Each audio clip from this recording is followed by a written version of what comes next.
Quite class, isn't it? So welcome everybody to this meeting of Isle of Wight Council's Audit Committee on Monday the 20th of March. For those who don't know me, I'm Andrew Garrett, I'm the committee.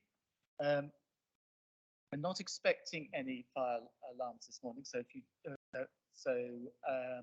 you do hear one, it will be a real fire alarm.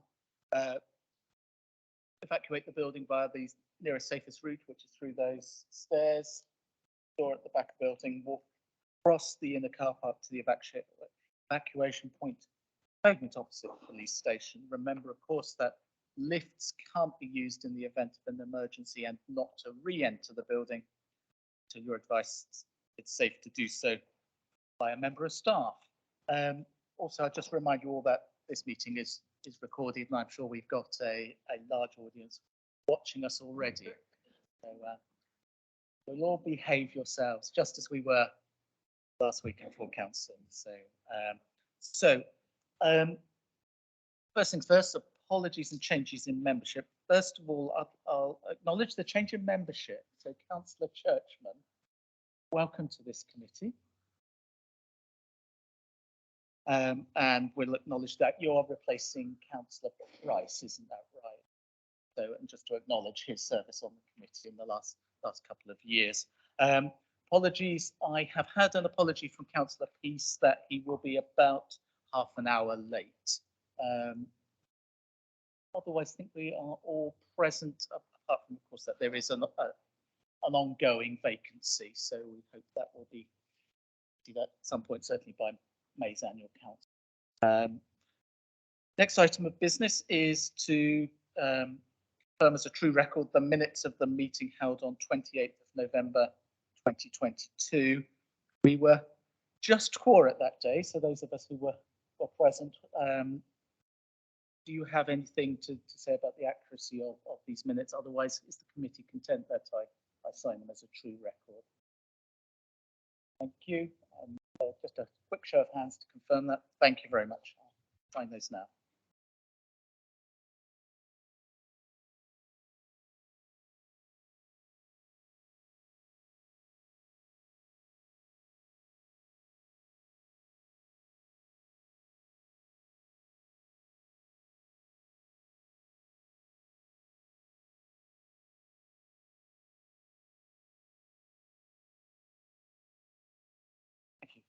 So next item of business to invite members to declare any interest they might have in the matters on the agenda. Any declarations of interest? There are none, so we'll move on. Public question time. We have 15 minutes for that. Are there any written questions? There are none. No one is present in the public gallery, so there can't be any questions unless there's a member of the public online who wishes to ask. Not. Okay. So item 5, first of our very meaty items of business this morning. So welcome Helen Thompson, Jason Jones. Marco, your surname is pronounced Bays or Bays? Bays. I wasn't sure if it might be Dutch. So welcome to you all, and floor is yours to start with. Thank you very much, Chairman, and good morning, everybody. Just to set out who we all are, for those of you who don't know me, I'm Helen Thompson. I'm the partner for the audit, responsible for finding both the and Jason on my left is the manager who supervises both audits. Marco on my right is the senior for the audit, and we've asked, thank you for allowing us to bring Marco along. It's part of getting to understand where the audit goes after he's been involved in much of.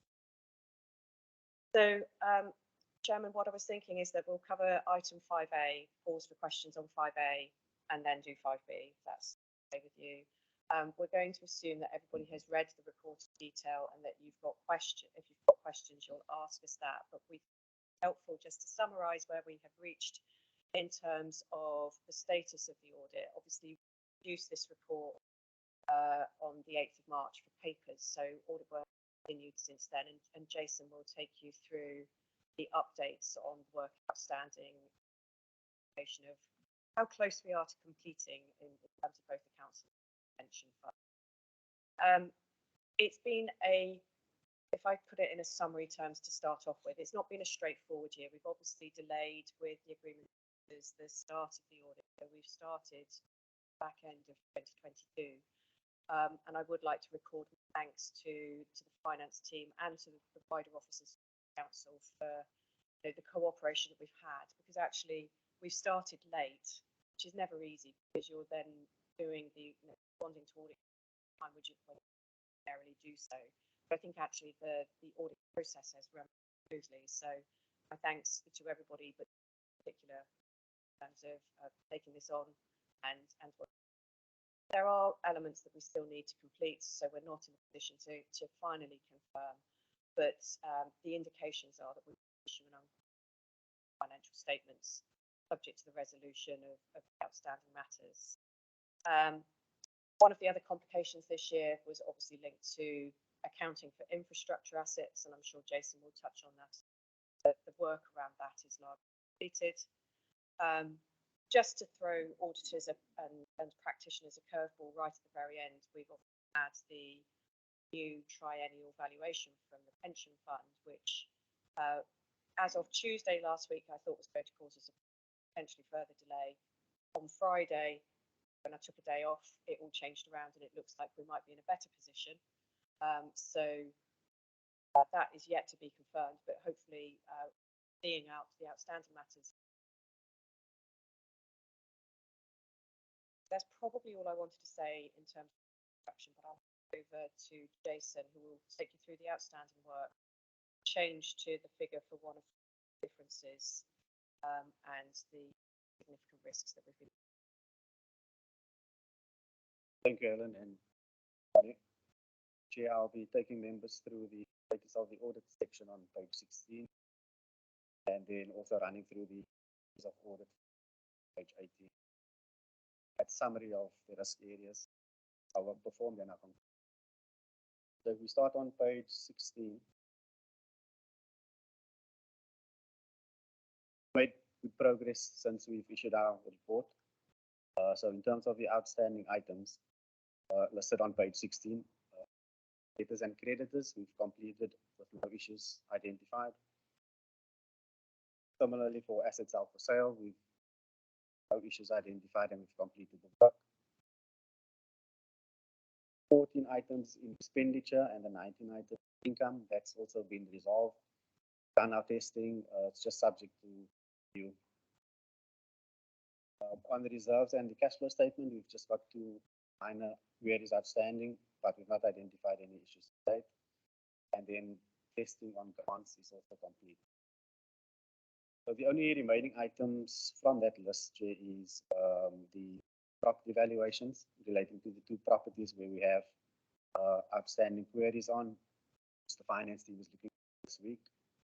But I'll provide some further detail in our journal entry testing, which is currently in progress. So that's in terms of the update. And we're aiming to complete the procedures next couple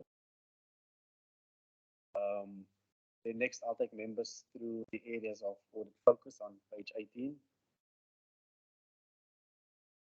So first 2 risks we have from page 18 is our fraud risks, and we respond to these risks on every audit, and it's required by the auditing standards, so it's not something specific to Malabar Council. Just wanted to provide that context. It's that we respond to on every. The first one relates to the risk of management outside of controls. For this risk year, we recognize that management is a unique position to override controls. They are the ones that set the control, and otherwise working effectively. And we respond to this risk by testing journal entries that appear to be unusual or not in council's normal business. There is significant judgment involved. So our testing to date has not identified any judgments from tested, but as I mentioned, that's still in progress. Next fraud risk we have is the presumed risk of fraud in revenue recognition. in the public sector also extends to expenditure. And we've linked this risk to capitalization of revenue expenditure. Such a revenue expenditure capitalized inappropriately out of the minimized impact on the general fund. So to respond to this risk, we look at capital additions or capital expenditure so that it meets the definition of capital and it's not revenue in nature. A simple example would be repairs and maintenance. The revenue capitalizes repairs and maintenance out of the common expenditure, keep it out of the general fund. That's the kind of things we do. Capital work is complete in that area and we haven't identified appropriate capitalization. The next one down, the next risk we have is the valuation of investment property. We referred one property to our internal property team for further review. And preliminary conclusions is that they've not identified any issues with the valuations. The local team have looked at the rest of the portfolio, and again, there weren't any valuation issues identified. Our internal property team will provide the final conclusions once we solve the remaining two items. Property valuations, which is the next risk down.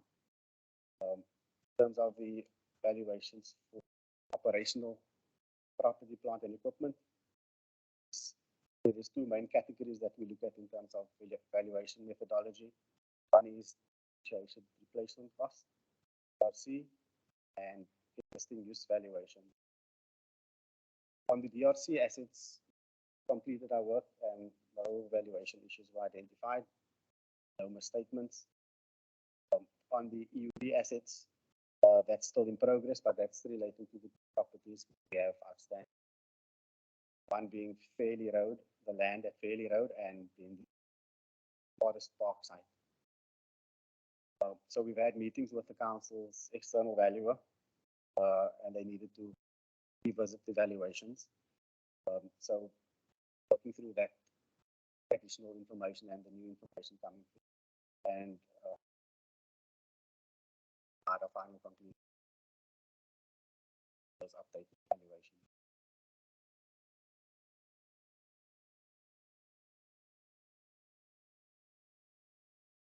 Next one down here is infrastructure assets. Here, the original issue here, which Helen touched on, was that in terms of infrastructure assets, many councils were not accounting for infrastructure assets in line with the code, which required individual items of infrastructure to be recognized in the council's asset register without being replaced. So, many instances, infrastructure additions were being capitalized to the asset register. Items that were being replaced needed to be de-recognized, but they weren't in all. In November last year, SIPFA adapted the code for a temporary solution for bodies to account for infrastructure assets on a net basis. So you couldn't have the grossing up of the cost and the grossing up of accumulated depreciation. So there is no difference on the net book value, but you still have an overstatement of the gross cost and the overstatement of accumulated depreciation. So council adopted the net basis for infrastructure assets, so that sort of gets rid of the issue, at least for current year. SIPFA also issued a bulletin in relation to depreciation structure assets, and we've looked at council's methodology and it's more or less time in all aspects, at least SIPFA's guidance. So we had no issues out. And on the pension liability valuation, that's the next one down. Our work here is complete. We did highlight the difference, which is reported in section 2 of 710,000, but there has been some developments that Helen touched on, Jay. When we identified the initial difference, council contacted the actuary. We ran the IS 19 report, And that resulted actually in a bigger difference than initially identified, to about 3 million. So the net asset value within the pension fund was understated by her. Then in effect meant the net pension liability was overstated by 3 million. So if you're looking at the accounts as they stand, the actual position is actually 3 million better than what of the invested assets being understated by. But the financiers haven't opted to adjust yet until we solve all the other areas, the other outstanding areas. Because if there are any further statements identified in the other areas, they'll accumulate all the statements to see if it's still above our materiality figure.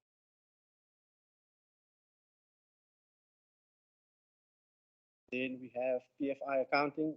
Our work here is complete with no misstatements identified. Found all PFI assets to be correctly accounted for and disclosed.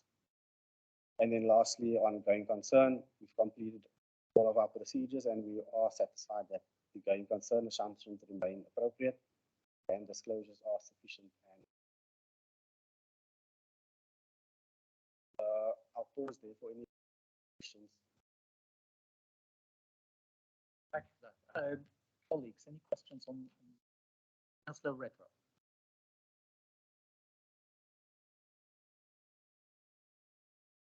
Can you just clarify that on the deregistration of assets? That's on page, talking about the asset registry, adding a number of assets that was actually from that. True.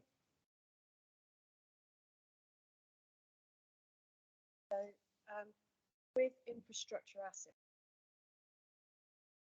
generally local car, so it's those sorts of assets, that's structure. It can also council coastal protection work.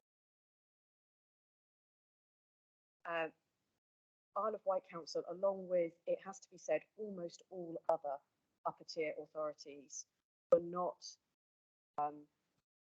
accounting for infrastructure assets in the way that the code identified by in the basis. So effectively, incurring additional expenditure on those assets. So when you replace the road, slightly different on the island because of the PFI, so that's critical. But in theory, if you are responsible for a road and you replace the road surface, you recognise the road surface, recognise the expenditure that. The issue that we found, or was found, is that most councils didn't record or were unable to record fairness the level of down to that level of detail, because actually think about a road, you tend to replace bits of it.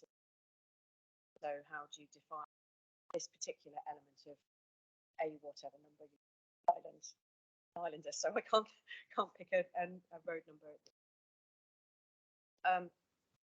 So if everything, so effectively your gross cost was increasing, also the depreciation is associated with, so the net position less in the right place.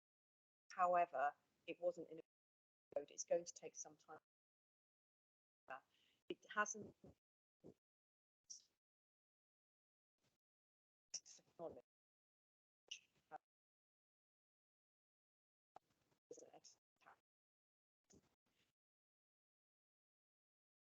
It's more that looking now at what address this. The temporary relief that important that Jason explained is in place until the 1st of April.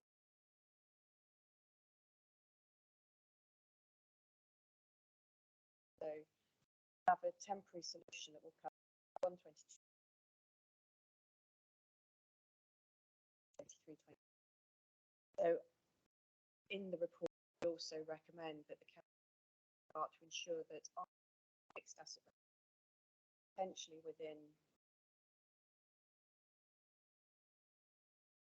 gold is the level of granularity spend from this, so that you can identify what that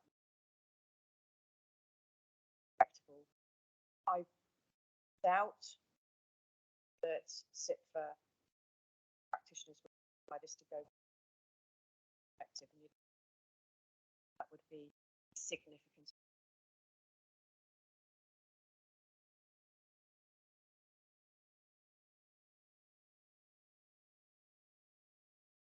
It does seem strange.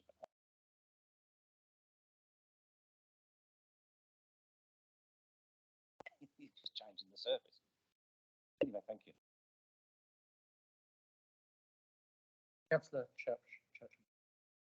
I just want to be clear about this. Are you saying that bridleways, footpaths on the Isle of Wight are considered in the ownership of the council, and therefore they have a value? And obviously, as a council, we have to maintain bridleways, etc. I'm just trying to sort of get it into context. Is that getting too difficult? Getting into a level of detail that I'm not pretty certain bridleways footpaths. So if you're thinking about, a path or a bridleway on an OS map, I don't think it's those. It's the have a pavement or footpath along the side of a road, or a cycle path on the side of the road, and the council owns that, then that would be.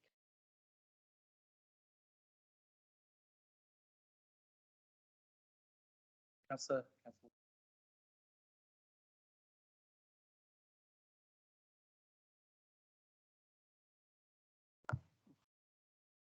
It's Monday.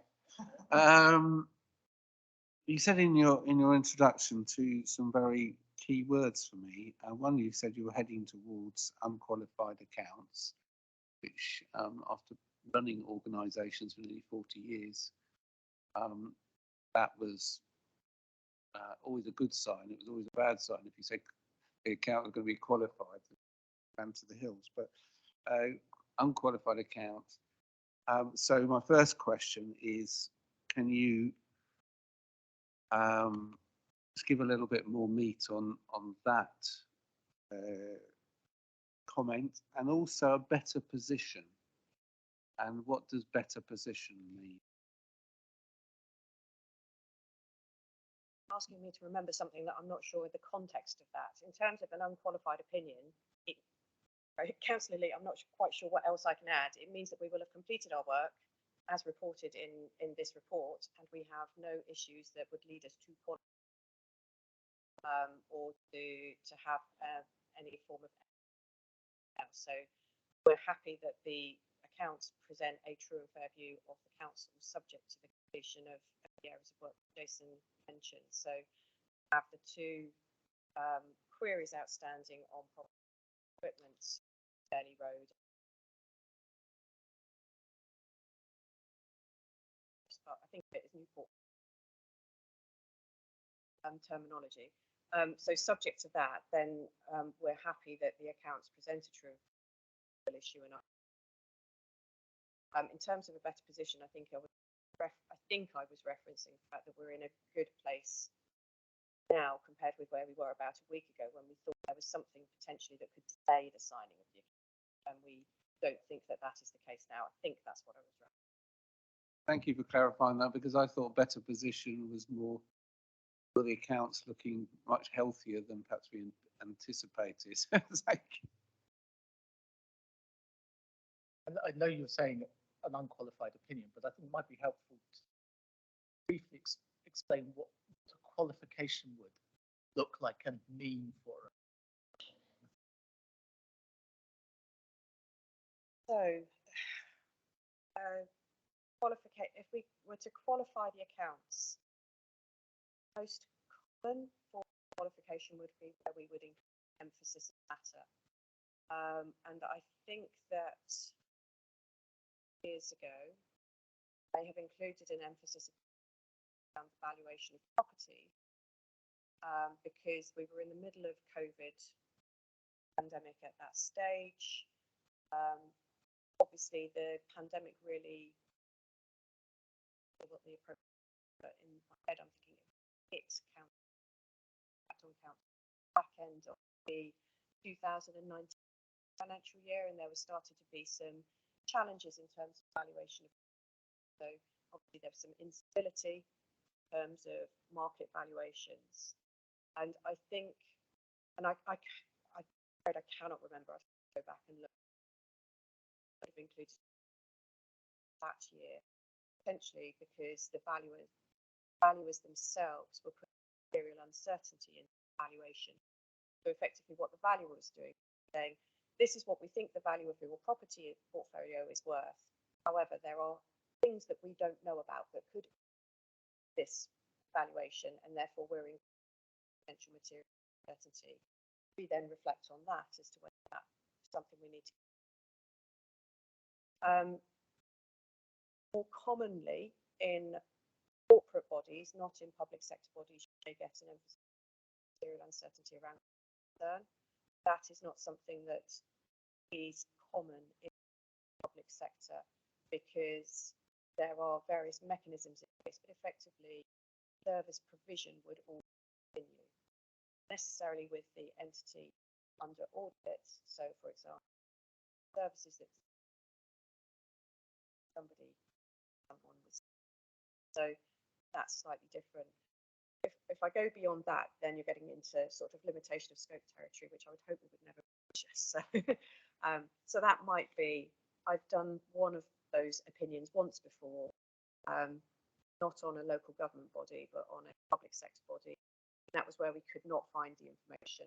If a good example, actually, just recently, is if anybody follows what the National Audit Office does, they reported on the Department of Health and Social Care accounts and its components. The Health and Safety Care Agency is, I got the right, and they were unable to get any sufficient evidence. They actually disclaimed the opinion. They did not give an opinion. That is incredibly rare. So you've got a spectrum, but we are nowhere near that, I think, is the reassuring thing to say for Ireland. Thank you. That for me is helpful. Well, I think if there are no other questions, we'll carry on then. I'm sorry, Councillor Chairman.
So the recommendation is to develop more granular accounting records. Yeah. Sorry, your question, Councillor. Sorry, I was trying to find the page.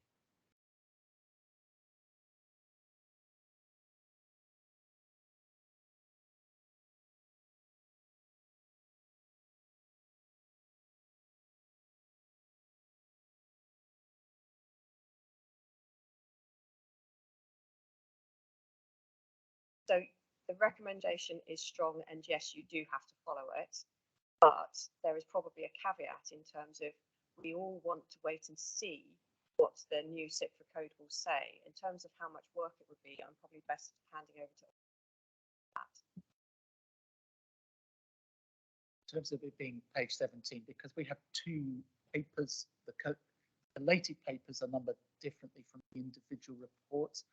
I know some of us are working off of just computers, or I'm now actually borrowing a set of paper ones. If members do, or anybody refers to a page number, can they think about referring to clearly whether it's the collated packs page number or the report's page number? They are. But it's page 17 of the report, which is the actual page 27 of the collated pack.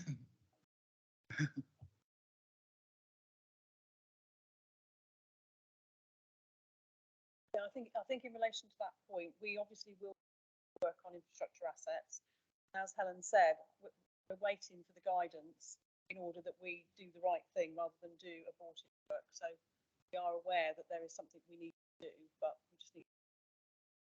But this is not an insuperable staff issue for you. Once it's all resolved, don't anticipate it being so much. I think that's what Councillor Fletcher was getting at, that what is the impact on the staff workload once this is. It's difficult to quantify until we know what we need to do. Yeah. So I think that's the issue. Until we've got clarity, it's very difficult for us to say whether it will cause us a problem or not. Thank you. In that case, Mr. Jones, if you wish to. So if we move on to the Isle of Wight Pension Fund report, so that's starting on page 61 of the consolidated pack, just for my own peace of mind, so that I know where I am. Again, obviously we have very slightly differently from the council, we have very largely completed the work on the pension fund accounts. So we have gone, Jason will again take you through any outstanding matters and run you through the risks, but the work is complete. We are expecting to issue, again, an unqualified opinion. Don't ask me what a qualified pension fund would look like, because I don't actually know. Happy to try and have a go offline, maybe. But in terms of the work here, it is completed. We issue the audit opinion on the pension fund at the same time as issuing the audit council. So we can't sign this one off, so it's basically done until we finish the council, but the two are close together. We're hoping that within the next 2 to 3 weeks that we'll be in a position to do that. I'll hand over to Jason. Thank you, Helen. Chair, so as Helen mentioned, the status of the audit, we pretty much at the conclusion stage where we just need to wrap up, and that's evident on the fact. I'll just take members through, going through the summary of the risk areas of audit focus. That's on page 7. Similar to the council, the first two risks are the fraud risks which we identify and respond to on every audit. Our work is complete, and we've not identified any instance of management override of controls or the manipulation of investment, which is relate to risks. We did have a significant risk in relation to level 3 investment assets, as these are generally hard to value and it's not based on observable market data. The pension fund has invested in private debt prior year and then some infrastructure this year. Procedures we've performed is listed in section 2. We've not identified any significant valuation for level.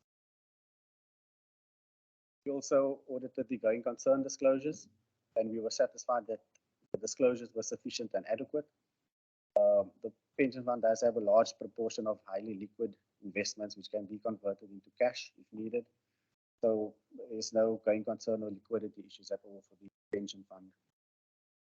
Then lastly is the IAS 26 disclosures. So whilst these disclosures do not inform the primary statements of the pension fund, there is stakeholder interest in these disclosures because it's things like salary increase assumptions, discount rate scheme, longevity, etc. So we've tested all the disclosures and we reviewed the underlying assumptions. Work of our pension specialists. satisfied that all disclosures were. That's all I was going to go through on the pension fund share, but happy to take questions. Colleagues, any pension fund? Lily. I just, as I haven't declared at the beginning that I am Isle of Wight Council, we have represented. Actually, that means is that okay? I think that's interesting. Okay, thank you. But just for clarity, both Councillor Churchman and I serve on the committee. Interesting that. Yes, Chair. Obviously, we're in turbulent times and the collapse of the big bank in America. But of course, following on to that, we've now got the problem with Credit Suisse. And I do know from our pensions officer that the American bank did not substantially affect us, but Credit Suisse is going to be possible major fallout across the whole of the stock market. I just wondered whether you have any comments as to you think that will affect us. Thank you. So I think it's probably fair to say that we're not pension specialists ourselves, but I would say it wouldn't. I think one of the things that as a firm that we have done in the last week is to try and establish whether or not any of our audits are impacted by SVB, which is the American bank, and that potentially has an impact for some of our corporate colleagues, generally not sector. We're obviously watching what is going on with Credit Suisse, impact of that, and I think that is something to be considered. I think it's something that certainly your fund managers will take into account in terms of the way in which your portfolios are set up. We ordinarily wouldn't get involved in that level of detail. However, if there's information we probably share our view. But I think it's certainly something to be conscious of, and it's also good to see them being aware of what's going on. That can happen. I don't know again if either of the Joes would want.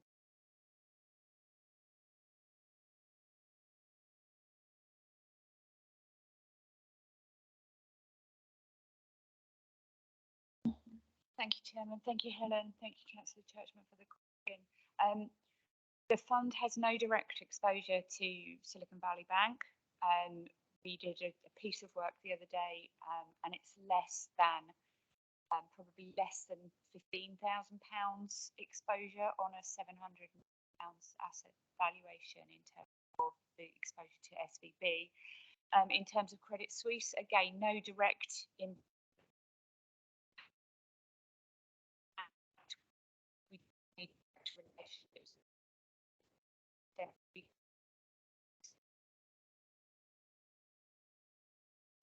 Small.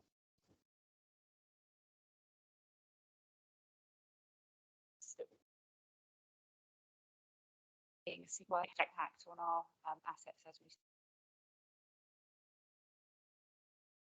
Colleagues, any other questions on that? Something, sorry.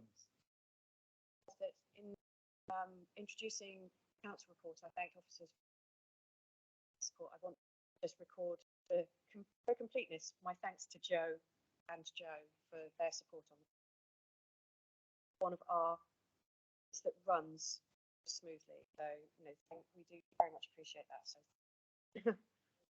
we will make sure they have gold stars at the very least, and the chief executive is listening in as well. I'm sure she paid attention to that well, as she will have done to your comments about all of our staff. So, but that's very kind of you to acknowledge what our staff do to make your life as easy as possible. Colleagues, any other questions or comments? What are we due to do on this? Just to note at this stage, because you've still got to come back to us. So it will. I think officers will cover that partly off in the approved final statement of accounts, as we're requesting delegated authority to be given. in summary, I think you're noting the context.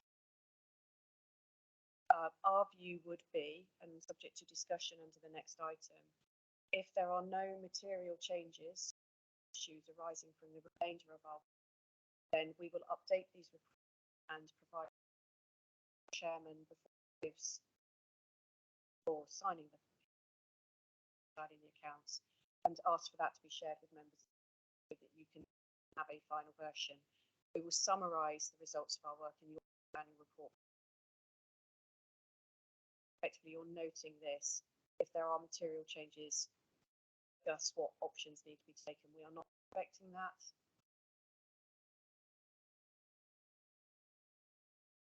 Thank you for that, Dave. So you've given us, in summary, a very thorough run through of the papers that we've had already, and I'm sure colleagues have done their best to understand everything before them on the highlighted all those things which should be something that we should be aware of. So I think we can do those with some confidence. Colleagues, do you agree with me that we very much? In which case, I think we can move to item 6, the final statement of accounts, which is pages 99 to about 1 million and something in the later pack. For those who are working off of the working off machines, Mustafa here has reminded me that you can download the whole pack in one great big PDF document, which I'm now hopefully going to be able to work off quite successfully, but others may want to do that as well than individual. Anyway, who is leading us through the slide? Yeah, this report that's presented obviously seeks approval for the statement of accounts that has been audited by Ernst & Young. It is following the completion of the audit process, and having taken account of it, the Director of Finance and Section 151 officer has confirmed that he is satisfied that the statement of accounts presents a true and fair position for the council at 31st of March 2022. As has been mentioned by the external auditors, there are still a number of areas to resolve, and in the light of that, we are seeking to have delegated authority for the chair of the audit committee and the Director of Finance and Section 151 officer to make any final changes necessary as a result of the completion of the audit. As previously reported, there will be an unqualified audit report subject to resolving the issues which have been mentioned, and we are in the process of dealing with those. The Accounts and Audit Regulations 2015 require the councillors to consider and approve by resolution this statement of accounts, to sign and date the statement of accounts at this meeting, and I have a copy here, and for us then to publish those accounts as soon as reasonably practical after today, and with the auditor's statement certificate, and we publish on the website. That's how we deal with that. So that's the position for us, and as I said, the detailed papers, we can pick up questions from that, but if they are extremely detailed questions, we may need to take them away and come back with further answers.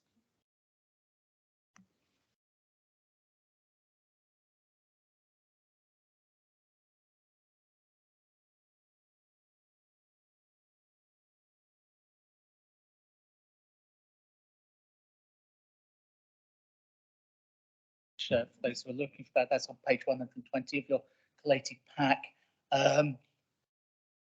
But otherwise, I guess we are looking for those as lay people, that assurance out of our officers and the other methods, as Ms. Lagan has just set out, the external audit, that confidence and comfort that we have.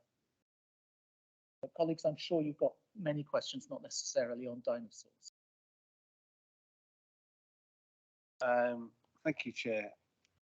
I suppose there are two things which you need to separate. One is the fact of, are these accounts a true record, and as presented by the staff, and I think the recommendation is therefore straightforward. And I think from a comments point of view, that becomes a separate issue because that is the lessons learned from the accounts, which is actually a separate debate from actually what is being recommended. Recommendation is straightforward sense of are the accounts thing. It's not. It tells us a story, and we shouldn't actually be getting into debate about that story. I think that might be separate discussion because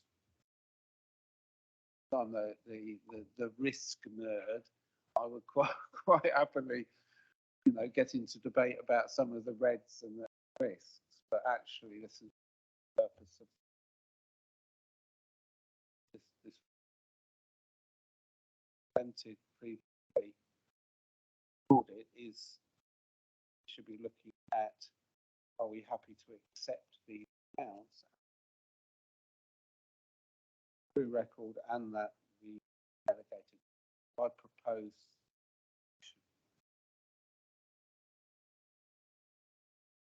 Colleagues, questions before we move to any questions on noting that there are a couple of there's an additional. Councillor Cheney. I haven't got a question. Don't really want to get into that, but what I have noted from is that no public questions were asked. So I would ask the press maybe that you put out that people take a bit of interest and have a look at them. Thank you. Or it may be that the public have been so satisfied that they have felt no need to raise questions, but I rather suspect it is that yes, that they and we're almost a decade or more on from then Mr. Pickles very keen on there being an army of armchair auditors going through things. And yes, there are interesting things, and okay, it's a light-hearted mention, but there is discussions around our dinosaurs and whatever is important, the way we account or do not account. There's quite a lot of discussion about how values aren't included things covered. So it is worth reading through, but I recommend not doing so too late at night. Again, I make my point very clear to the public. There is a decision on whether accounts are a true record and lessons learned accounts, which we might wish to discuss. Don't necessarily. And that is, and it is something I pick up when we get to chairs annual report. But some of the work that we might do as an audit committee in the coming year to be more proactive in terms of looking at some of those issues. Sorry, I wondered whether for Councillor Lucioni's benefit might be worth explaining what we mean by public questions, just because there's a particular terminology that we so I don't know if that would be helpful. So under the Local Audit and Accountability Act 2014, which governs effectively items of legislation that govern what we do, members of the public have a right to inspect the account. Questions of those. There's a clearly defined period in which that can happen. So it used to be that a member of the public could ask questions on the accounts or ask either of the council or of any time from the point at which the accounts were published as draft, issued the opinion. That changed about 3-4 years ago, and there's now a 6-week period in which the accounts have to be made available for public inspection. Any member of the public who is on your electoral roll can come and inspect the account. You ask either questions, as I said, of the council, or they can ask formal questions of the audit. They can also make an objection to the account. They can say that they think that an item within the account is unlawful, but it doesn't represent value for money. So when we talk about not receiving questions from members of the public under those powers, that's kind of a good thing, because if we are asked a question under those powers, then obviously there is something that is of concern to that individual, and we are therefore then investigating work around that, which comes. That's slightly different from, I think, where you were coming from, which is members of the public taking an interest in what the council does. So that's in a slightly different context. The Isle of Wight Council we have received objections in the past. The last one was 2 years ago, Kerry, which was in relation to harbour, specifically, and the council themselves, but obviously the harbour council. So when we talk about questions in our reporting, when we talk about that, that's what we just thought it might be helpful for you to understand that sort of almost additional formal reporting powers. Very much. Thank you. That's helpful. Councillor Lilly, want to turn to? I just wanted to actually reply to your comment there that the items, particularly on page 238 on our pack and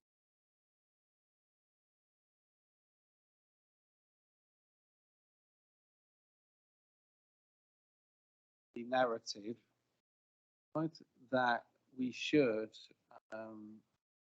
whether in our work plan look at we should always track reds, always see if they've actually come here and what action is being sort of taken. I just really wanted that to be noted. But so we should. The whole point of accounts is identifying where there are reds or weaknesses, drive those, and for us to do due diligence as they came in the future. Certainly, obviously, there's a risk register item later on, but also the work plan, and I think the work plan is the place to find ways of bringing in items onto our agenda that get into exactly those things that Lily is raising. I do have one question myself. It's on page 130 of the pack, 28 of, I don't know which appendix, I've lost. 130 of the pack. There is a sentence there that begins, well, runs. However, the council has determined that this uncertainty is not yet sufficient to provide an indication that the assets of the council might be impaired. Is there any reading that we should be putting into the word yet there? Is there an anticipation of something in the future? Which is how I would read the word yet, otherwise it would be redundant. So growing risk. In relation to the fact that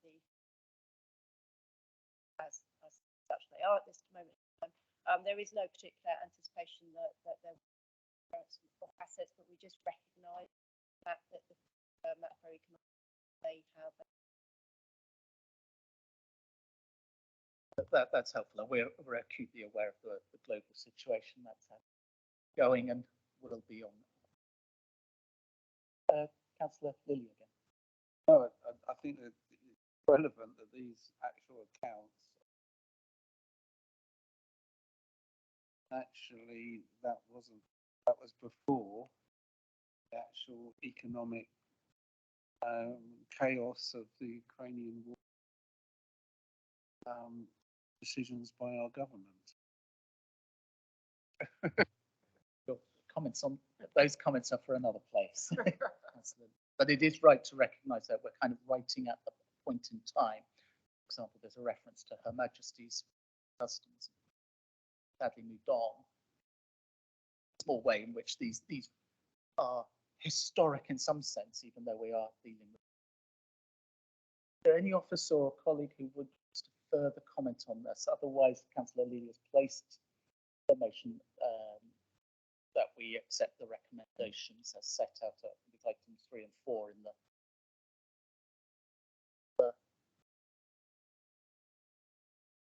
Okay, Councillor Lilly has moved that. I'll second from the chair. So are those recommendations agreed?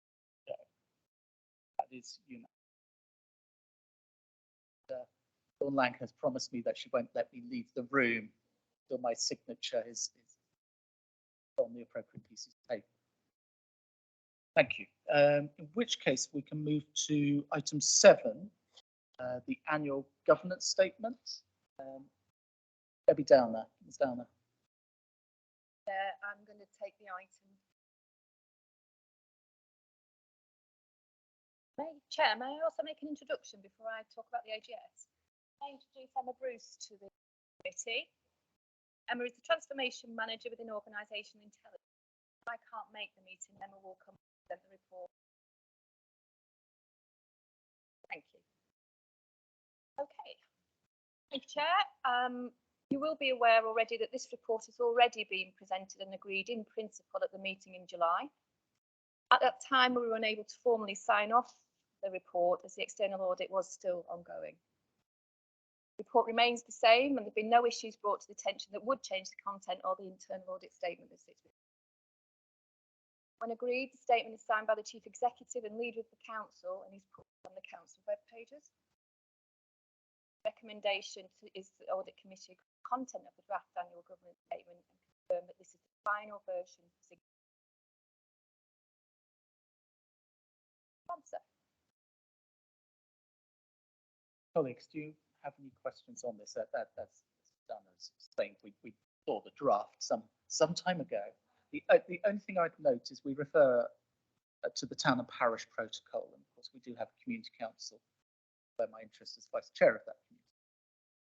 But that's a very tiny point in one sense, but is very, very important. One of our local councils brands itself. Otherwise, colleagues, if there are no questions, then I'll recommend.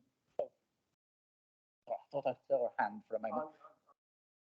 You're going to put the recommendation. I was going to propose the recommendation. Is that second? Yeah. In which case, I'll put that to committee. Those in favour?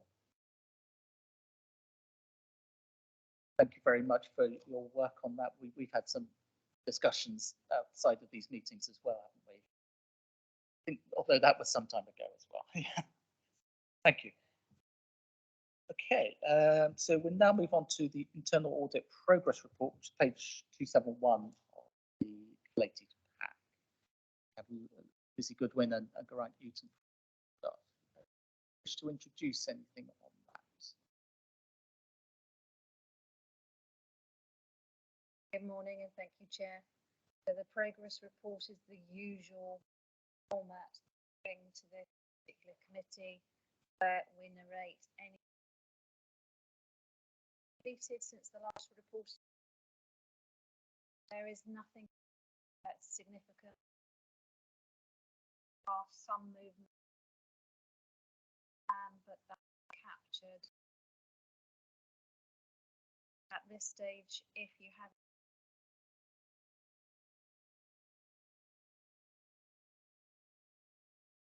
beyond, apart from drawing attention that we are almost there.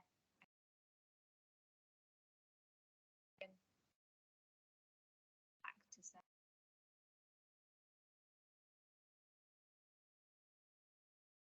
Thank you for that. Colleagues, any questions on? They have one, but Councillor Church.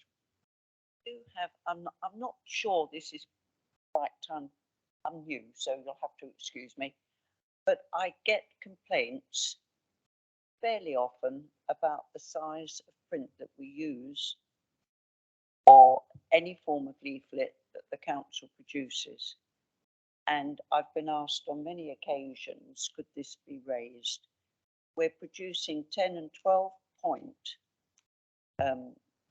reports, forms, etc.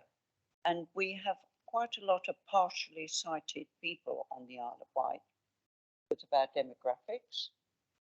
And I know it has been raised at audit in the past. What on earth can we do about it, please? In my book, we shouldn't be printing anything under 14 point. I used to work in print business, so I understand font sizes. But as I said, I'm getting continual complaints, people applying for a blue badge, for example. Stuff that gets put into libraries, which is for consultation, is coming in at 10 and 12 point. And I'm sorry, but that is not enough. Thank you, Chair. It is a very important point. I'm sure we will be able to take that through the appropriate. I'm happy to raise that to have something in that way to. Let's. I can confirm that from a revenues and benefits point of view, documentation that we do send out is in font size 1.6. But I'm happy to take away the badges. I'd also hope that the new website that's being launched is now in line with accessibility legislation.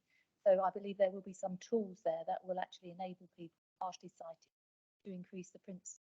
But I'm happy to take away that action to provide you with some more. That's very helpful. Thank you. There's a comment in I think I'm still on the right page 281 of back under the annual governance statement section there on the main gap identified through surveys that the council currently undertakes limited work, for example, benchmarking to confirm its services provide EFM. Just wonder, not questioning that at the moment myself, but highlight that I've noted it that if there is more work that we can do, support work on demonstrating value for money. It's very interesting to pick up that discussion. I'm happy to put that up as the chair, and perhaps something that can inform our work through our work plan for the coming. So unless there is an officer who wishes to comment at the moment, great. Set that out as something I noted on that. Colleagues, questions, comments, Councillor Lilly. I didn't like Councillor Churchman. I'm not sure context of the right line, but I do. I read through things.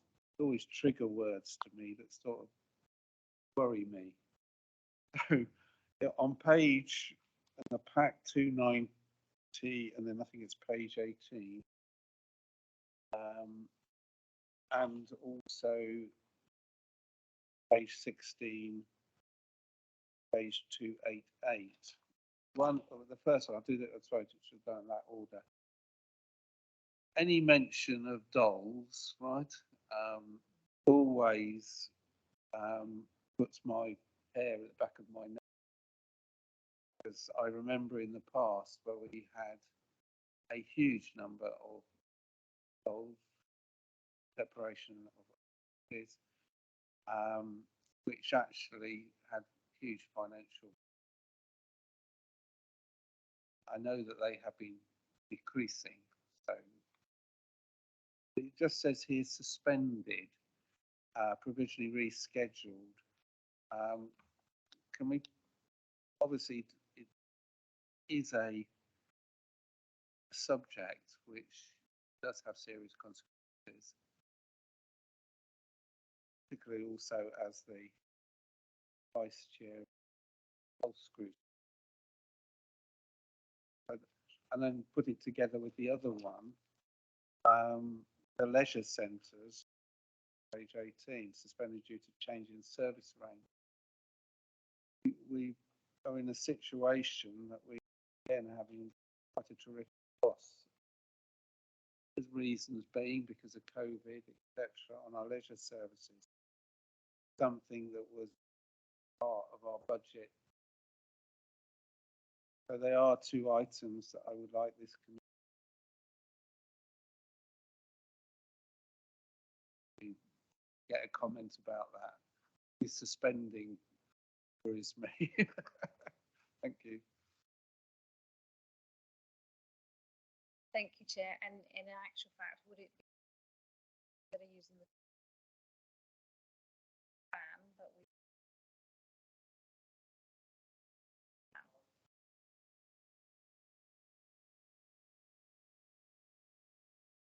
suspension from the plan is that we that particular years change the term so that it is a word that's more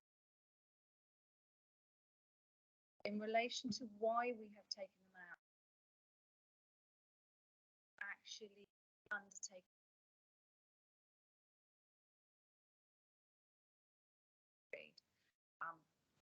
probably back around deprivation of liberties, but there is very good vision. We are just follow up. It will not aid the organisation.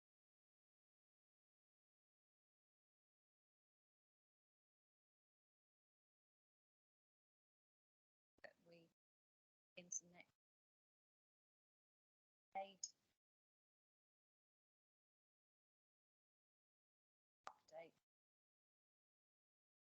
The leisure centres as a ilk. It that we nature of the org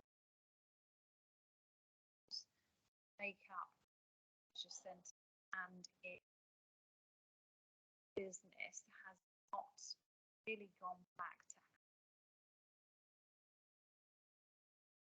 follow-up work if areas they have not had that activity and volume.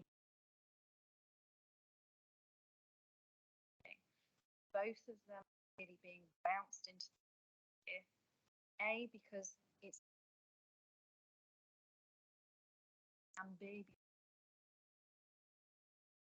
additional risk elsewhere, suggesting Doles is not a high risk area at this particular time. Thank you. I am much more aware now. But I do feel that we should just make a note that we keep a track of this, the committee, because those two things very much will affect future budgets. Thank you. Colleagues, any other questions or on this paper?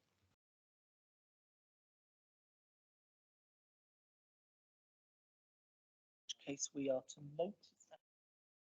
Trying to juggle electronics and whatever. I've got about 5. It is to note, thank you. This is why one has a vice chair. A very able one. So I put it to the committee that we do indeed note that. We'll take a formal noting of. Thank you very much for that. Which moves us to item 9, which is the internal audit plan for 2024, page 293 onwards in the collective plan. This is something we have discussed, has it not?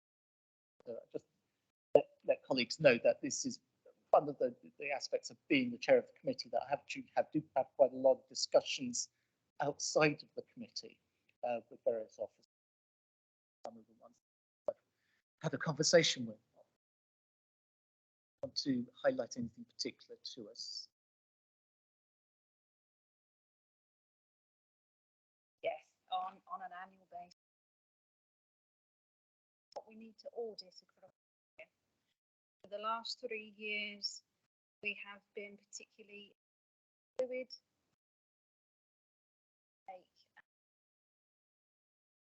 Take them out. There are various discussions, various parts, there being relevant directors. We'll have conversations around currently on the table, so meets Debbie down. Those the plan of activities must align risks. It must also align objectives, but obviously throughout the year, risks develop, materialise. So all of those discussions are held. You'll see that the nature of the activity needs to perform a full audit, sign. There may be follow-up around us, unfortunately, those that are in declaration that need completed by myself and by Beck, stating as to funds against the. So there can be movement. Note that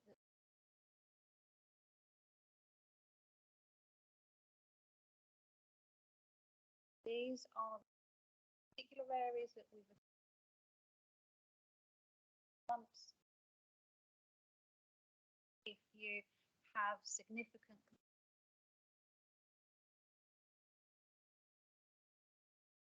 Chair, we have many conversations. They're very helpful.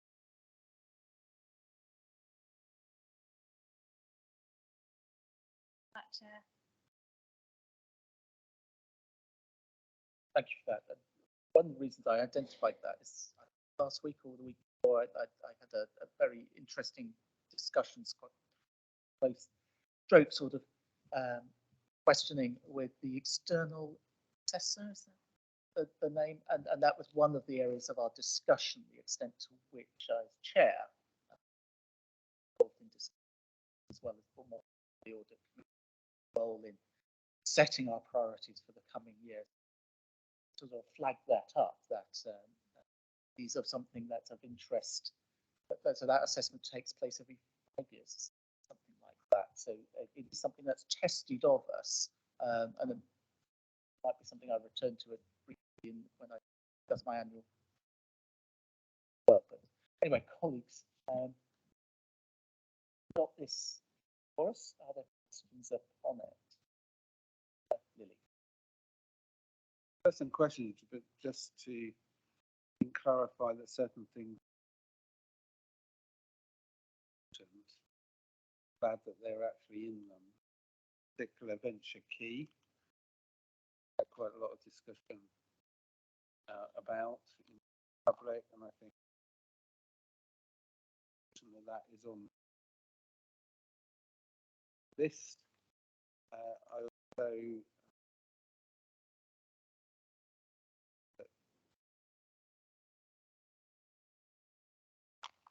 sorry, the public health outcome is very follow-up of that, especially as we've recently approved that the full council extension of the contract with Health Hampshire 2020. I think it's in.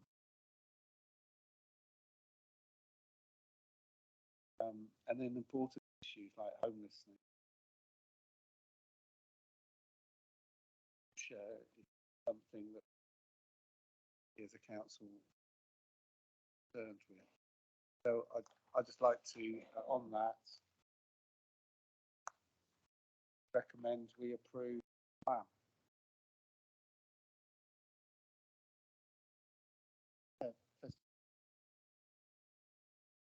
Councillor Lilly. The nature of the public is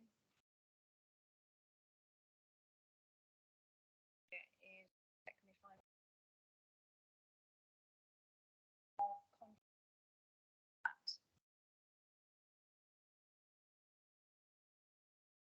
budget that it has, and we specifically want outcome are embedded achieved. Relationship is not the public health fact relationship. What's it?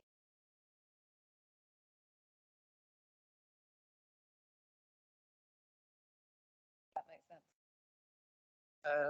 Yes and no. I mean, at the end of the day, they manage it. So if there are contracts, they manage them. So we will do it from that level, but we're not doing it to say, oh, Hampshire doing a good job. In effect, we're giving an opinion. Don't want to believe though that we're I'm okay about that. It sort of comes together though, because if they're not achieving, then the question is are they managed? Councillor Churchman. Yes, to me, one of the things we should prioritise above everything else is out of area placements for children. The reason I say that, it actually costs our children's budget an absolute fortune. We really have got to tackle this. To me, strategically, if it means investing money in building a big facility on the island, then fine. We would actually attract people from the other side of the water instead of sending our children over. But it really is a colossal drain on children's social services, and we have got to address that. Thank you, Chair. Councillor Lilly, you wanted to comment on that? I'm really pleased that Churchman has raised this.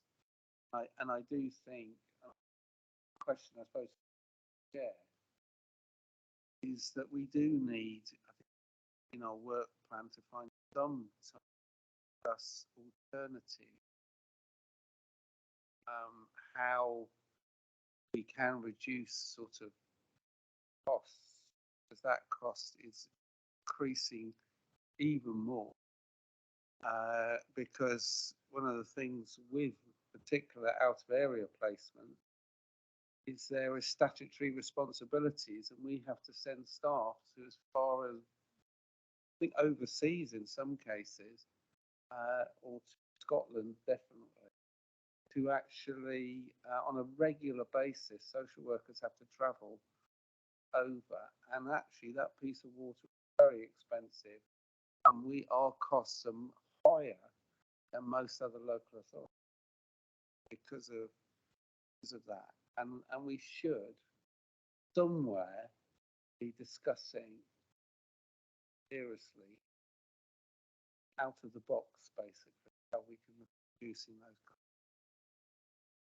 And I certainly think that's very important, and votes will be taken on that. Obviously, we operate within the terms of reference of this committee, so there may be some cross-committee working to be done with scrutiny committees as well on that to be able to challenge those responsible for delivering services like that. So, but I believe I've got this week a meeting with Councillor Quigley for our regular audit scrutiny discussion as to areas of it to us.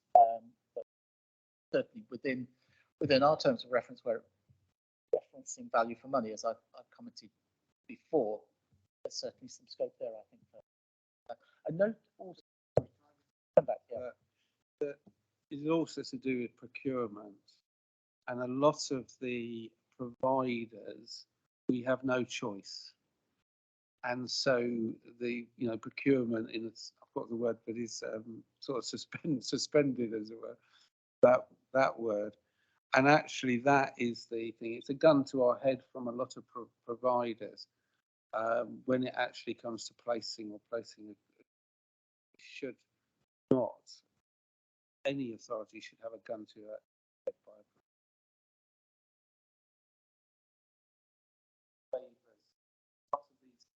Lots of these contracts are on waivers because literally we have to go where there's a service.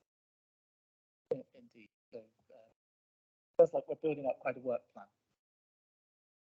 Yeah. I did notice a couple of TBCs. Their progress on filling in those TBCs. Are they referenced?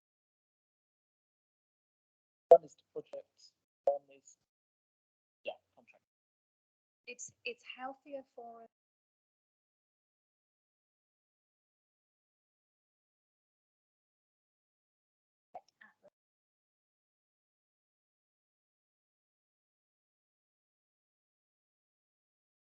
Thank you.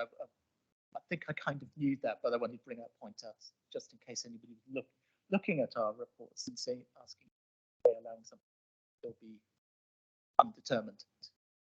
Otherwise, colleagues, are we satisfied with the listen that we have had the appropriate input into case, Vice Chair will tell me for approval. So I should put that from the chair, that internal audit. Approved. Those in favour? That's unanimous. So that programme of work coming through this committee coming months. Item 10 is the anti-money laundering.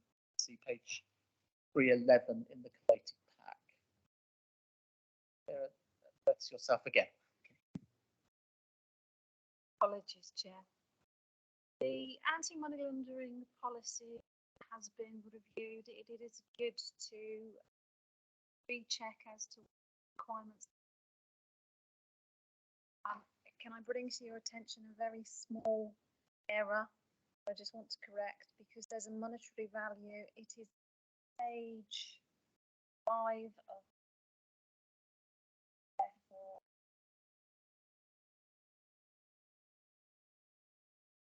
317.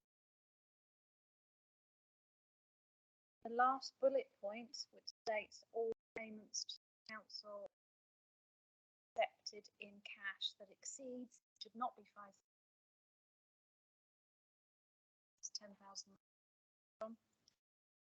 So the main change really that is incorporated in here is that there were changes to the Money Terrorism Act. In effect, the changes have stated it doesn't impact on the council, but the impact is in relation to those that have a high risk rating, and it's the terminology with links which changed on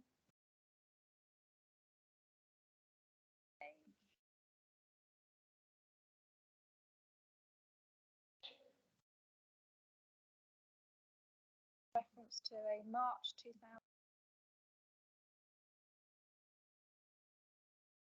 page 6 of ours, so it's 318. That is the main change really that is. The authority does not really receive large payments. The thing elsewhere, they're more attached to right to buy. Obviously, the have any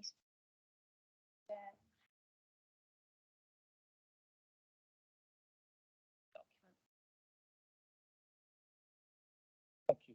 Questions or comments on policy? Straightforward. Made the correction. So Second that. But there's a flurry of seconds there. So, I'll put that to committee.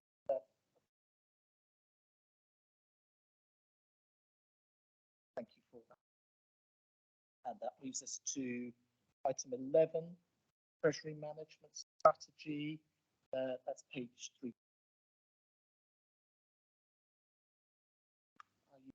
Please highlight it. Good morning. Thank you, Chair.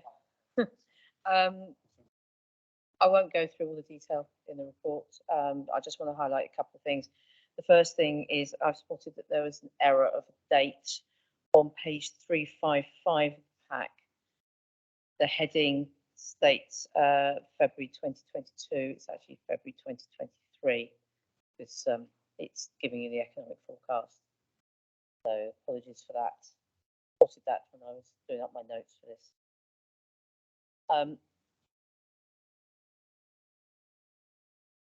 Page 355. The format of the report is the same as last year. I did do a summary report showing the changes as well, and it's really a case that I would sort of like the committee to just say whether they're happy to accept the and to adopt the new Treasury Management Strategy. Happy to answer any questions Thank you for that. So I suppose the test, first of all, is it does this, has the strategy as it has been delivered to date, and I think subsequent report. So I'm comforted that the strategy has done so, and any revisions will be appropriate to that. But colleagues, any questions or comments? Councillor Lilly. Well, it's a comment, and then I propose that we adopt it.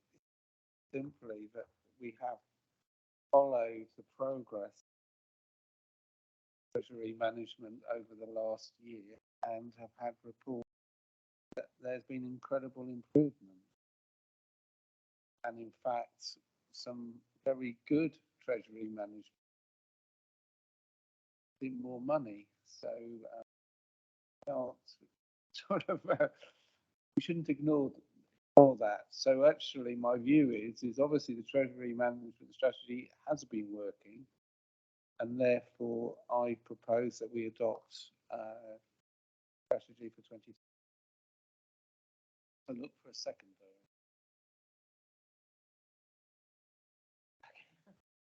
As was Councillor Peace. Any questions or comments? If I could just come back on Councillor Lilly's comment. Yes, it has been very, I wouldn't say straightforward, but we have been very fortunate because for the bulk of this year, we've had very, very low interest rates, and we haven't been required to go out and do any borrowing. Things are starting to change. Obviously, the interest cost of any borrowing now going up substantially. And as you will have seen in the report, there's been a dramatic reduction in the amount of investments we've got, because we have basically adopted a policy of clearing our short-term debt, and we have, by doing that, we have utilised our investment. We're now getting to a point where we don't have huge amounts of investments left. So if our spending increases, then we may have to go out borrowing. This is not due to any specific area, apart from the fact that what we've done in the past is we've actually paid for our any capital programme. We've paid for it, what we call internal borrowing. So we've got our cash. So that's just so as you're aware. Thank you. I mean, thank you for that, and I think that just indicates your answer that we are on the ball of other authorities have had some serious problems in that. I think it is important. Interest rates are going up. Obviously, it's important to track that. I'm satisfied. Previous report that you're doing.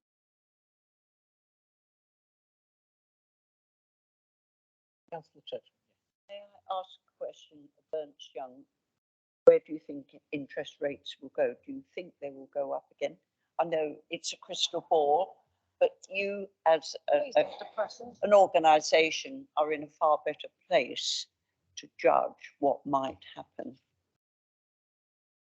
So EY has something called Item Club, which is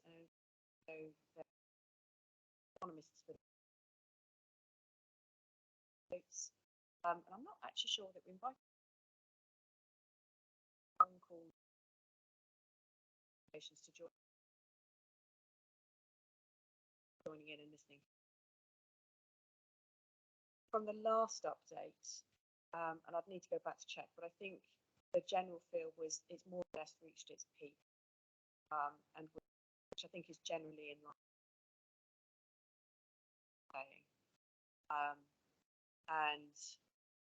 But I'd need to go check that. But I can also, if it was to the council, dig out the most information. And so there's usually, I think.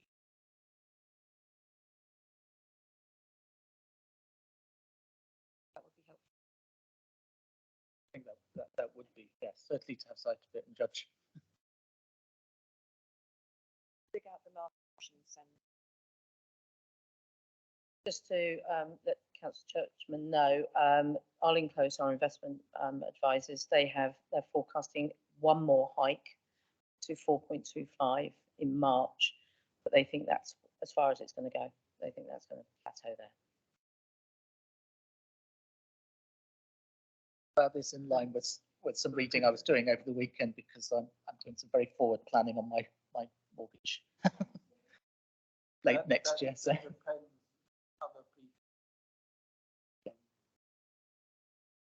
Well, indeed, indeed. But that is back to the business of audit. So for this item, we're considering whether we should adopt the report on the Treasury management strategy, which we seem to be content is delivering for us, and not just.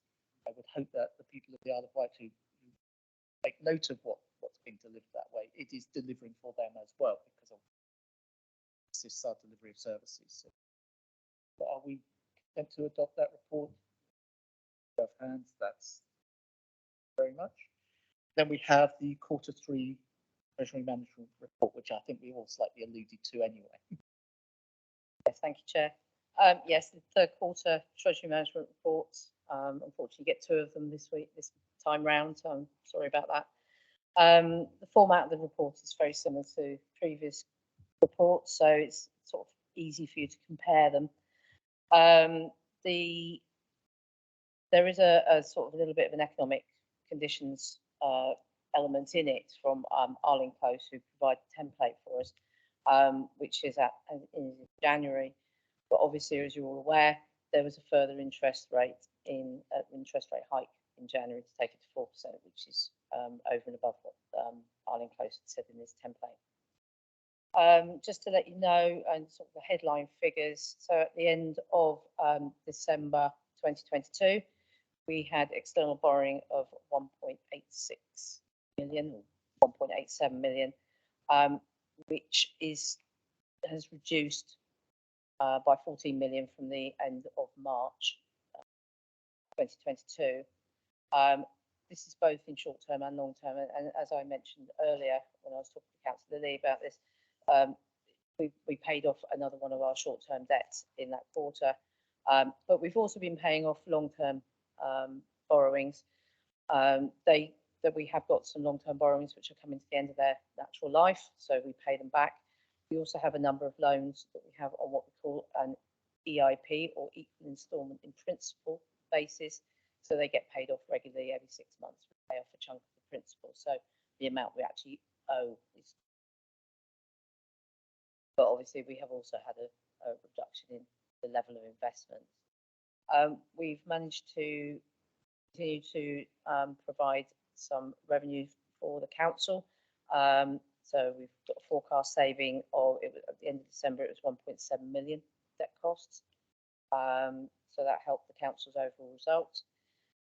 And together with within both the Treasury management and the capital strategies, a number of limits are set for us, and indicators for us to try and adhere to.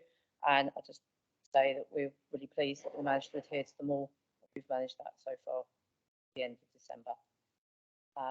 And that's it. I just would like the committee to note the report of this kind, but if there's any questions, I'm happy. Questions on this, Councillor Redrup?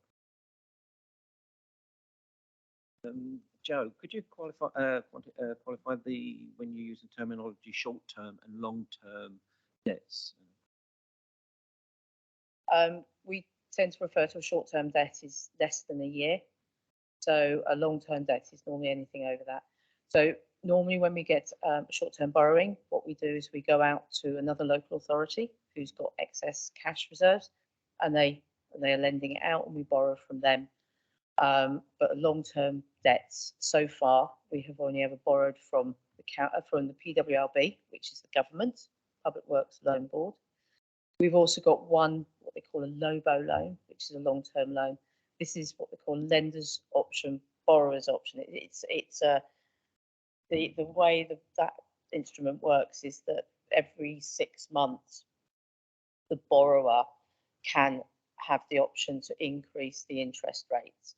And at that point, if we decide we do not want to accept the increased interest rates, we can then turn around and say we don't want to. We can repay the loan without incurring any additional costs. And it's an instrument that was set up years and years ago, and it's still continuing. I think up to now we haven't had an issue because the interest rates have been significantly lower than the rate on the loan. This is something we've been keeping an eye on, and we certainly will continue to keep an eye on now that the interest rates have gone up. And if they do go up too much further, if they go above the extra 0.25% that we anticipate, then that's something then we need to think about, because it may be that the borrower, the lender, the lender will actually then ask to basically clear the debt. Yes, indeed. That particular facility you've got, I take it that's just an ongoing facility. Has a limit of how much, but you can fluctuate it for a non-fixed term investment. We only have the one loan on that policy, and it's just for 5 million. Just for 5 million. Yeah, I know. When I first started, I sort of was panicking about all the millions. Now it's just 5 million. Yeah. Thank you. Councillor Lilly. Just on page 376 in the pack, the non-treasury investment, right, item 50, wanted to, particularly where it says shared ownership house, and also it says loans to local business. Could you clarify that a bit? These are items that actually are within the investment strategy that was presented to full council as part at the same time as the budget setting, all part of the budget setting pack. As I'm not au fait with what these are, would you be able to help me?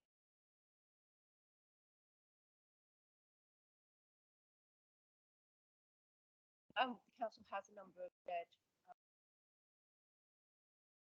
it has partial interest. Obviously, held at that value that you see. The loans to local businesses, that is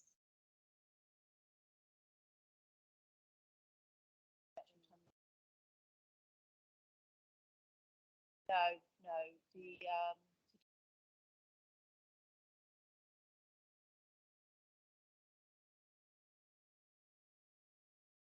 I believe that was paid back. About 2 or 3. I think part. No, it was completely paid Okay, back. well, we need to No, can we take that as a question? find out what that number. My knowledge, it was fully paid. It was refinanced. Can I declare an interest? I hadn't realised. I am an actual trustee. That's not quite. Yeah, is this Not, a different no, I need one? to get the term. No, it's not that one. Get the name of the organisation. Okay, thank you. The title. Title, yeah, That's it's a to do with the title. Perpetuous, thank Yeah. you. Yeah, that's it. Okay. You can unmute.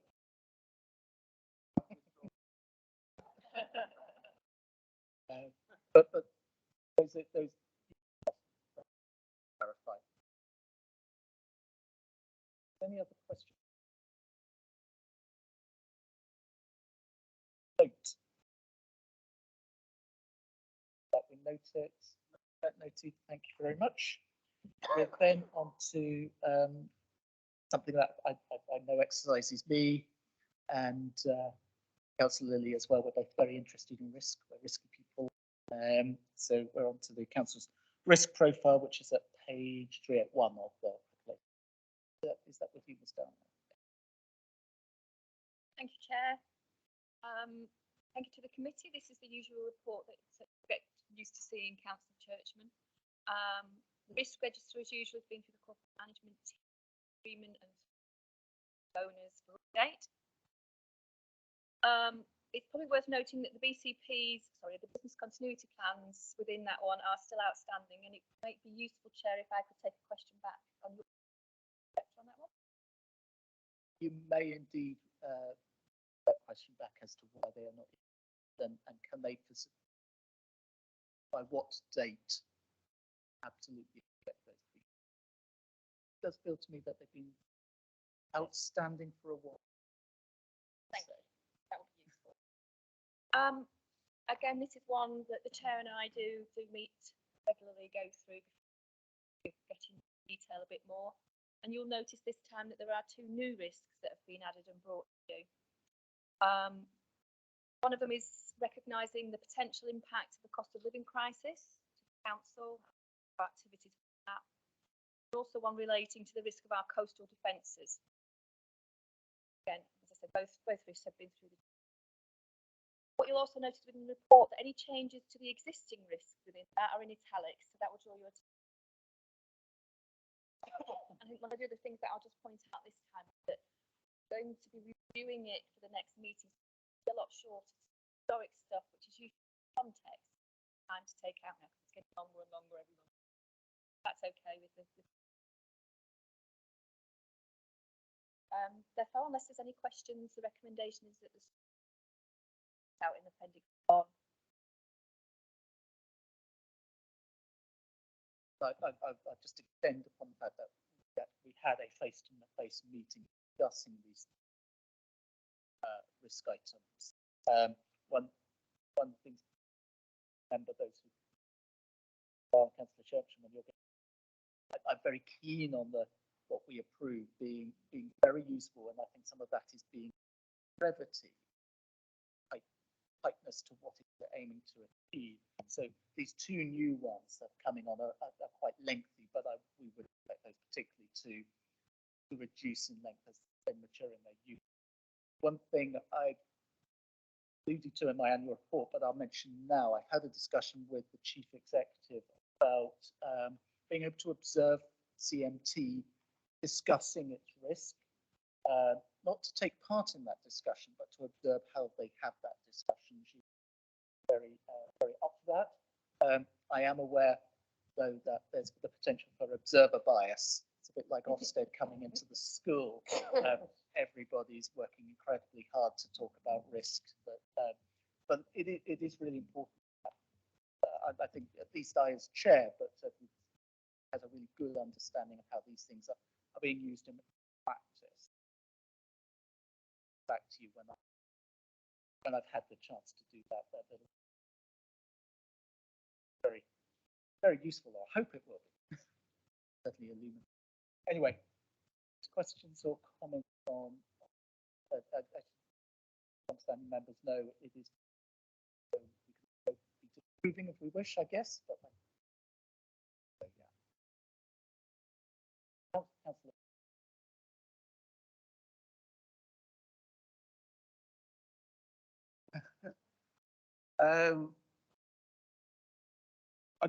I suppose one of the things is obviously that the budget that was approved at last time, obviously,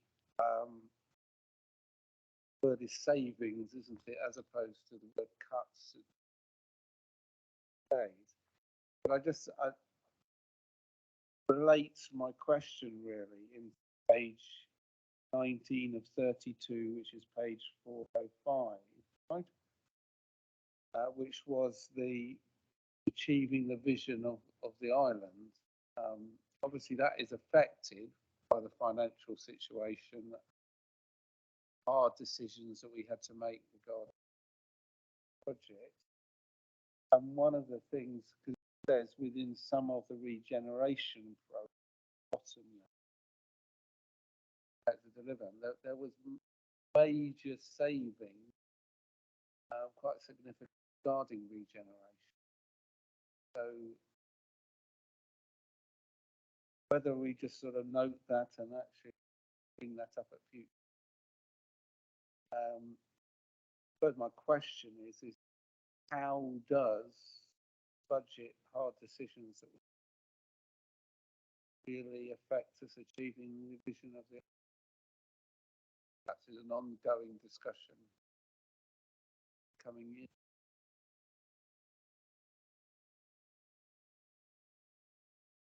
Might be slightly a rhetorical question.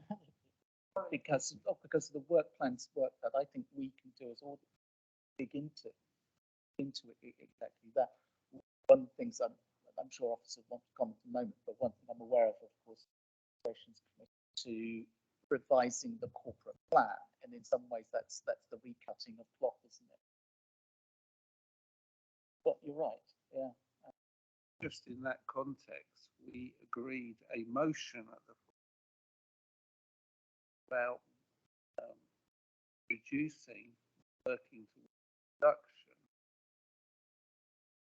high child poverty figure on the island by 2028, and actually issues of child poverty probably number items. I think we do need somewhere along the line. I mean, for instance, child poverty, the points that Councillor Churchman raised, first level child poverty, the child going into care. In that, so it does affect a lot of the. Perhaps we need to make a note as a committee tracking that.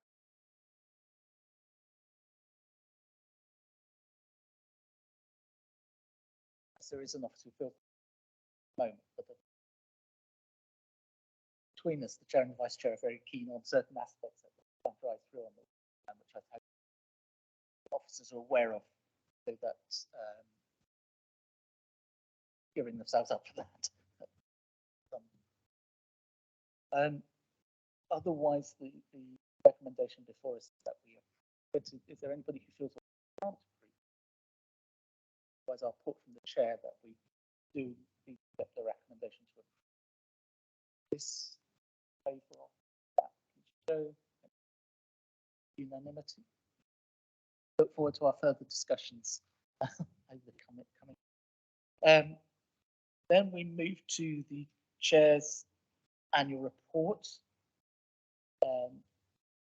By being in the chair for quite some time now, this is actually my first annual report. It had been my hope to bring a report a few months ago, but I realised that SIPFA had updated their guidance in this, and I felt that a report that properly responded to the points made in their guidance was really important. So I do apologise. The report is largely a cut and paste from that SIPFA guidance, and then with commentary underneath it, mostly from me, but I must acknowledge the input as well from internal audit team as well, who also spotted that I completely missed one section of the SIPFA guidance, which was one of the reasons why you iterate reports between people.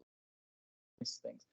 I think the key thing for me is, are we compliant with the guidance? I think we largely are. Are we out of step with the guidance in a couple of places? I think we are. Of course, we do, almost by necessity, have to have a cabinet member on our at the moment, but I know that Councillor Cheney is always very upfront about where she will declare interest and keep out of those discussions. So I don't think that affects us too greatly. We are carrying a vacancy, which I hope we can address at some point in the nearer future. We do have a member of the scrutiny committee on this committee, so that's slightly out against what the SIPFA guidance would like. But the chair has attempted to keep away from scrutiny for his second year, so and that's more in line with those things. In terms of our membership, I think it's going to be really important that we go out there and see if we can find a person with appropriate knowledge to augment what we've got around the table here as an independent co-op team.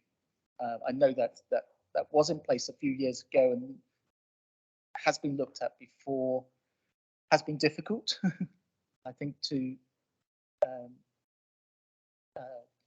deliver upon, but we should certainly do that. Otherwise, I've made some comments very much from the chair as to where I think our impact has been. I think it's difficult to measure impact because not everything is a direct result of a resolution we take at this committee.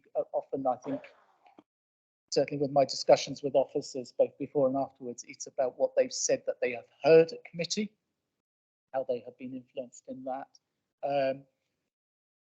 But it would be good to see if there is a way of gaining some better measure of our impact.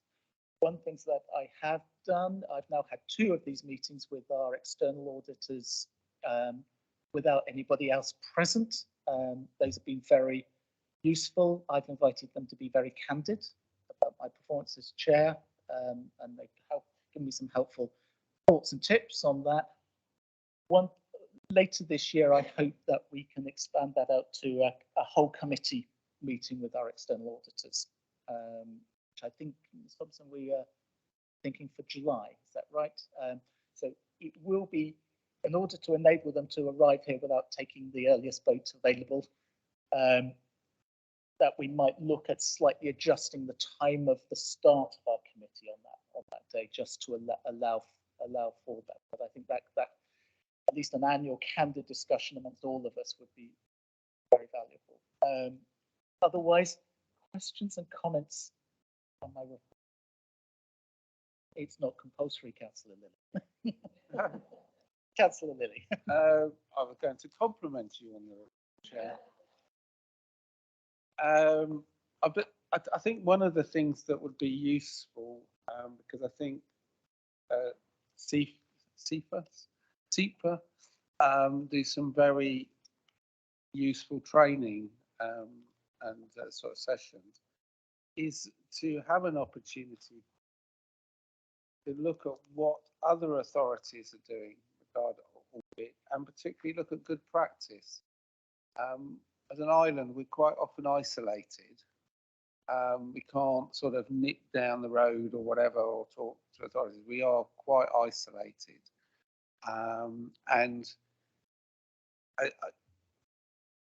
I have an idea personally of what good practice looks like, but actually I probably have a lack of knowledge of that of other authorities and sides. So actually having them within the next year more knowledge of what is good practice, I think would help me, and I'm sure it would help other committee members. And whether we in the future look at peer reviews, I found peer reviews, even though they might have been painful, like planning, they were actually very useful to actually have that. So whether we as an audit committee look for a future of peer review, perhaps. That's an excellent suggestion. I know from my discussions both within the internal audit team that I've talked about where do I look for best practice or at least better practice, and I'm hoping still to make it over to actually have a colleague in Port does. But also our external auditors highlighted to me a couple of our first discussion, a couple of authorities which were worth looking at. And I think maybe you might have identified one which was the kind of where not to do things. I can't quite recall, but I have that vague memory that you might have suggested is where things might not go so well as well. But Councillor Churchman, you indicated. I was going to say the nearest authority would be Portsmouth, and after all, our 151 officer share with Portsmouth anyway, so that would be the nearest. I think the word audit, we are short of a member at the moment. I think the word audit actually puts people off. They assume it's all about pounds, shillings and pence, and in fact it is far from that. So at audit, I know I've never sat on it before, but I have done other things in the council. If we could explain to any new members, look, we really affect everything that the council does. Audit is about the total workings of the council, and the financial aspect, although very important, is actually a smallish portion of it. So all I'm saying is if we project the audit committee in a different way, rather than just talking about pounds, shillings and pence. Thank you, Chair. And that ties in and also to what I will be saying for the next item. Actually, I have thought that the committee's name should be adjusted slightly, certainly to audit and governance. I think that's in line with what some other committees do, because we do very, very important work around the governance side of things. I have toyed with suggesting to full council that we call it audit, governance and value for money, because I think the value for money, albeit it is the pounds and pence or pounds, shillings and pence argument, actually that is in our terms of reference and certainly where we're going. But I think that starts to get into a far too lengthy a title. Once the job title's beyond a certain point, you lose the sense. But certainly when we get to item 15, I'm going to seek your agreement that we suggest to full council renamed as the audit and governance. Ms. Goodwin, did you wish to comment? Chair, being chief internal.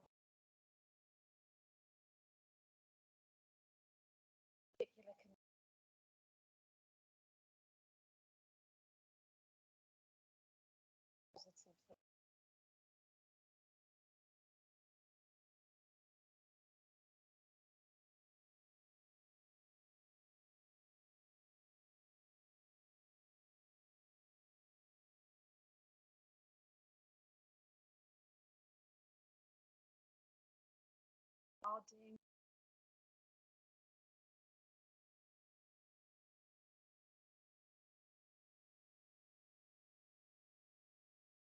Thank you. I certainly think learning from best practice would be good. One of the other things we did try for a training session last year, was it? It was difficult for get members to be available for that, just because the way our lives and diaries work. Certainly, it's actively in my mind of training. Like on the job training and just asking the right sorts of questions. We've had a good range of questions today. Asked a question or another, and that to me.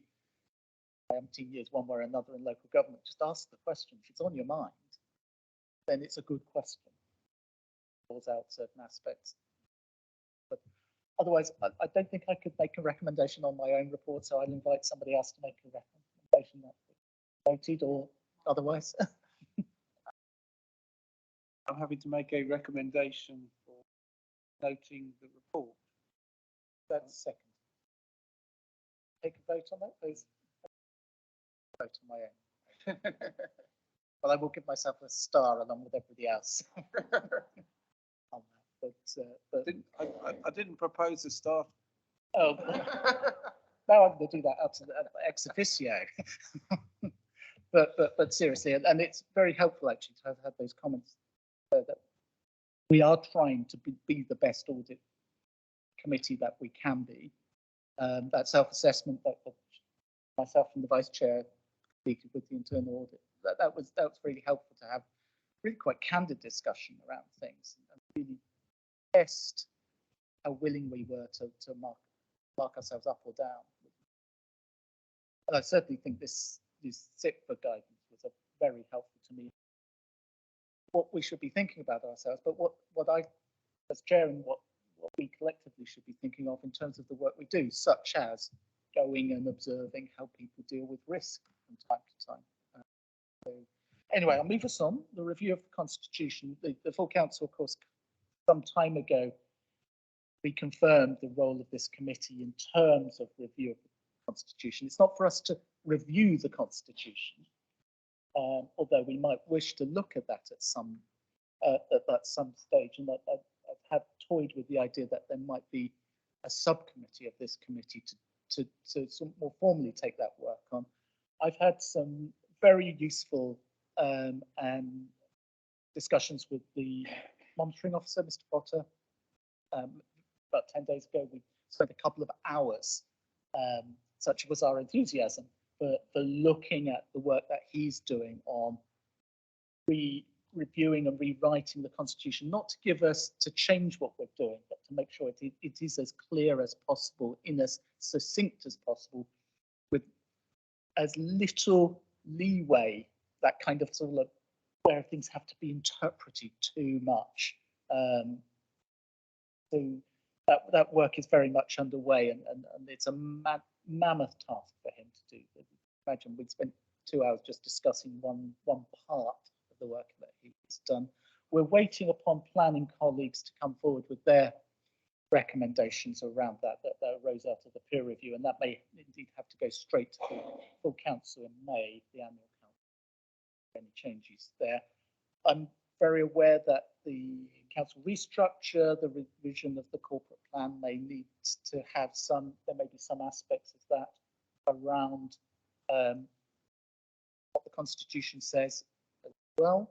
And finally, I just seek your approval for us to recommend formally as an audit committee through to full council that our name as a committee is changed to audit and governance. I feel that better explains what we do and might indeed attract people to the idea of what we do. First of all, do I have your approval on that? I see nods. Thank you very much. Any other comments around the review of the constitution? Councillor Lilly. Just want to, emphasise.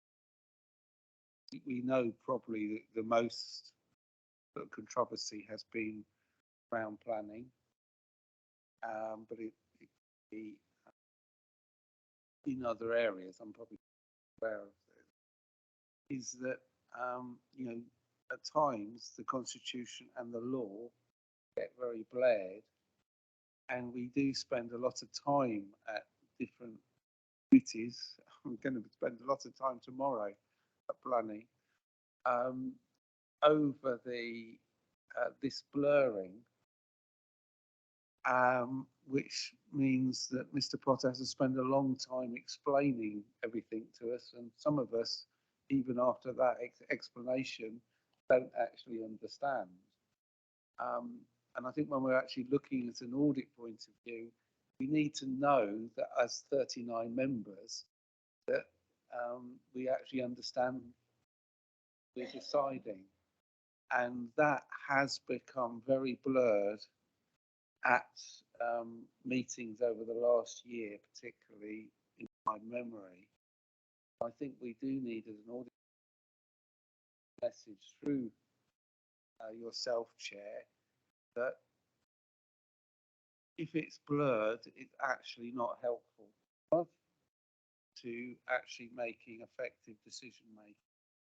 And it does worry me the levels of people who abstain, and people find it very difficult, possibly make the wrong decision on the wrong. Some of the explanations we have had on the Constitution leaves a number of us extremely confused, and probably gives us some sleepless nights on the actual decisions, and that is actually not good for the people. I know that's certainly the thrust of what Mr. Potter is aiming to do, is to have a constitution that is as clear as possible, so that he isn't required to try to explain on that. But I'll certainly take that message. Humour. It would also get a bit more equality between us, because we have a number of councillors who've swallowed the Constitution book and interpreted it and batter us others that are less able to put up a fight about it. I won't name names. No. Some of us love the Constitution. Just how it is. Some of us love numbers as well, and some of us just don't have a life like me. I know that from having read my way through the local choice aspects of the Constitution very recently, and then moving on into the officer delegations, which are fascinating, particularly in the range of acts from which we have various opportunities to flesh things out. But it's not the thing for us to be devoted to day in, day out. But I hear what you say, Councillor Lilly. In which case, I've got agreement on seeking that name change. I'll move us on otherwise to the work plan. Now that we've raised a significant number of items that will move on to the work plan in some way or another. Our next meeting is not until July, is it? So that's quite some time away. But I might be looking at, just to give you a forewarning, might be looking for an informal meeting committee just to see if there are certain things we might advance in the next 4 months before we get to that time. Otherwise, the final item, unless anybody's got any comments or questions on the work plan, that's good. Is members' questions? I hope the last item. Any members' questions? Councillor Redrup. Microphone, please. I think I've been doing this too. Something Councillor Lilly mentioned in the children were going abroad. On that. I know we replace children on the mainland in Scotland, but occasionally it does happen, but that can be there has been children from Germany because foster parents being, etc. So it does happen. I couldn't tell you the current thing. It does happen. we send staff to Germany. They have to carry out their statutory.